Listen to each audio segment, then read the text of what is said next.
नमस्कार, बेधड़क खबर देख रहे हैं आप और मैं हूं आपके साथ शशांक। इस वक्त हम गोरखपुर के परिवहन विभाग के कार्यालय में हैं और यहां जो गोरखपुर का दक्षिणांचल है वहां से आए हुए कुछ अधिवक्तागण हैं, गोरखपुर में भी रहते हैं। इन लोगों से बातचीत करेंगे कि क्या मामला है कि अधिवक्ताओं को परिवहन विभाग के कार्यालय में आना पड़ा। प्रणव जी, पहले तो आपसे एक सवाल ये कि अधिवक्ता तमाम न्याय के मुद्दों पर लड़ाई लड़ते हैं, आज आप लोग किस मुद्दे को लेकर परिवहन विभाग के कार्यालय में आए हैं? अधिवक्ता न्याय की लड़ाई सिर्फ और सिर्फ कचहरी से ही नहीं लड़ सकता है। उसको जब जब ज़रूरत पड़ेगी तो जनता के लिए उसे सड़क पे भी उतरना चाहिए। और हम खुद जनता भी हैं, अधिवक्ता बाद में है, जनता पहले है। बड़हलगंज एक ऐसी जगह है जहाँ से बनारस और इलाहाबाद, माफ़ करिएगा, प्रयागराज के लिए जाने वाली सभी बसें जो है वहाँ पे रुका करती थी। बड़हलगंज के लोग भी उस ओर जाने के लिए या गोरखपुर आने के लिए वहाँ से बसों के लाभ लेते थे, बसों की सवारी का लाभ लेते थे। वो अपने जो उनका सफ़र है उसको तय करते थे। लेकिन विगत करीब करीब एक हफ्ते से जो बड़हलगंज दोहरीघाट पुल था उसके कमज़ोर होने से, क्षतिग्रस्त होने की गुंजाइश की वजह से वहाँ एक रोक लगा दी गई कि बड़हलगंज जो भारी वाहन है, ट्रक और बस जो है वो नहीं जाएंगे अब। ठीक है, तो उस रोक की वजह से हुआ क्या कि बड़हलगंज का ये जो अभी आधा निर्मित या अर्ध निर्मित जो भी आप कहिए या कम बना हुआ बाईपास है, उस रास्ते से सारी बड़ी गाड़ियाँ जाने लगी। ख़ास तौर से मैं बस की बात कर रहा हूँ।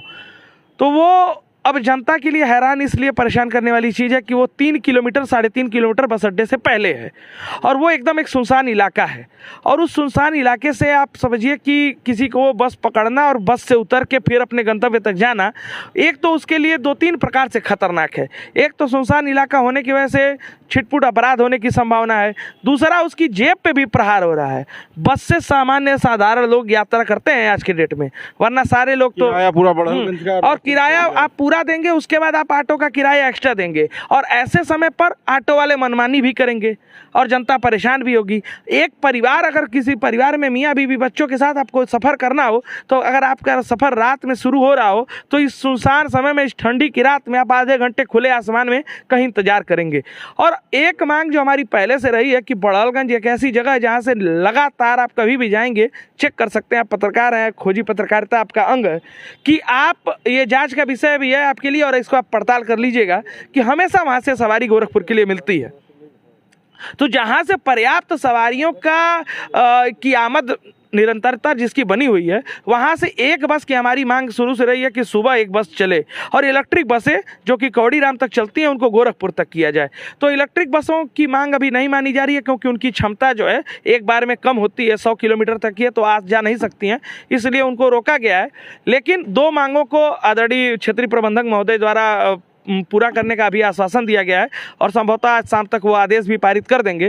पहला ये कि सभी बसें, और ये मैं जनता को भी बार बार ये आपके माध्यम से बताना चाहूँगा कि सभी बसों को ये आदेश हो रहा है, जो सभी डिपो की बसें, चाहे वो प्रयागराज से आने वाली, बनारस से आने वाली, गोरखपुर से जाने वाली, आजमगढ़, मऊ, दोहरीघाट, कहीं से भी आने वाली सारी बसों के लिए आदेश हुआ है कि उनके चालक परिचालक बसों को बड़हलगंज बस अड्डे तक ले जाएंगे और फिर वो पुनः गोरखपुर की तरफ या आगे की तरफ आएंगे जाएंगे। बाईपास, हाँ, सवारी नहीं, वो अपना बाईपास से जाएंगे लेकिन बस अड्डे पे पहले बस अड्डे तक आएंगे। और दूसरा, 2 बसों का इंतजाम, जैसा कि अभी क्षेत्रीय प्रबंधक महोदय ने आश्वस्त किया है कि एक सुबह तड़के 6:30-7 बजे और एक 8 साढ़े 8 बजे के आसपास बड़हलगंज से चलेगी और शाम को एक बस, वही जो बसें हैं, आपको फिर बड़हलगंज भी ले जाएगी। तो जो यात्री सिर्फ बड़हलगंज से गोरखपुर के सवारी वाले हैं उनके लिए एक और खुशखबरी यही बढ़ गई कि अब एक नियमित और निरंतर बस बड़हलगंज से गोरखपुर चलेगी। बाकी और तीसरी जो इलेक्ट्रॉनिक बस की मांग है हमारी, जो कि बड़हलगंज के लिए ज़्यादा मुफीद है,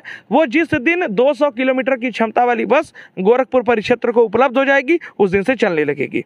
चलिए, तो आप लोगों की 2 मांगे मान ली गई हैं 3 में से। जी। सबसे बड़ा सवाल ये है कि बड़हलगंज जो गोरखपुर का एकदम दक्षिणांचल का क्षेत्र है, जिसे कहा जाए कि गोरखपुर का एक अंतिम छोर है और दूरी भी 80 किलोमीटर के लगभग, 80 खासी दूरी है, 60-65 किलोमीटर की है, दूरी अच्छी खासी है। लोगों को आने जाने में जो तमाम सुविधाएं होती हैं, क्या 2 बसें सुबह आने और 2 बसें शाम के जाने से ये उपलब्धता पूरी हो जाएगी? देखिए शशांक जी, इंग्लिश में एक कहावत है, something is better than nothing.